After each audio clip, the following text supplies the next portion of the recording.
Andrea, paano ba magpasalo-salo ang isang Pangulo? Si Pangulong BBM, ano ba ang kanyang pakain? Naku, Corina, halo-halo ang kanyang ipinamimigay na pagkain ngayon at sa mga oras nga na ito, patuloy pa rin ang pagdagsa ng ating mga kababayan sa salo-salo ng Pangulo dito sa Kalayaan Grounds, Malacanang, na nagsimula pa kaninang alas 4 ng hapon. Sa kabila ng mahabang pila, masigasig na naghihintay para sa kanilang pagkakataon ang mga lolo't lola, mga inang may dala pang mga sanggol at kabataan para makapasok sa loob ng Kalayaan Grounds kung saan naghihintay ang mga booth ng iba't ibang pagkain.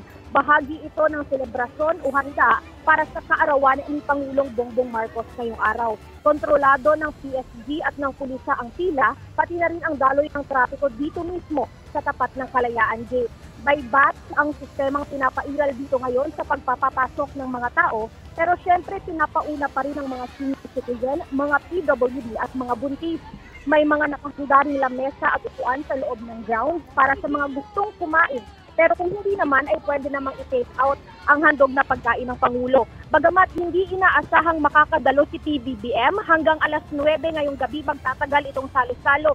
Kaya sa mga gusto ring makisaya, pwede pang humabol. Kanina ay nakaranas kami ng bahagyang pag-ulan rito ang bagamat hindi naman makulimlim ang abiso natin sa mga gusto pang sumunod, magdala po kayo ng pananggalang sa ulan.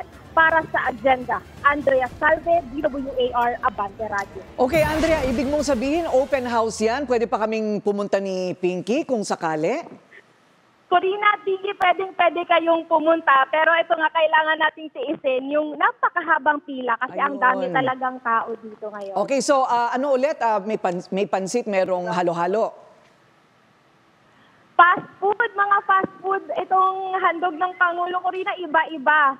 At nandito nga sila sa tapat mismo ng Mabini Hall, kung saan nandun sa harapan yung mga booth nga nitong mga fast food na namimigay ng pagkain ngayon. Okay, sana naman nakahabol kayo sa kahit kaunting papiging ni Pangulo sa kanyang birthday at nakakain din kayo. Maraming salamat, Andrea Salve, Abante Radio Reporter.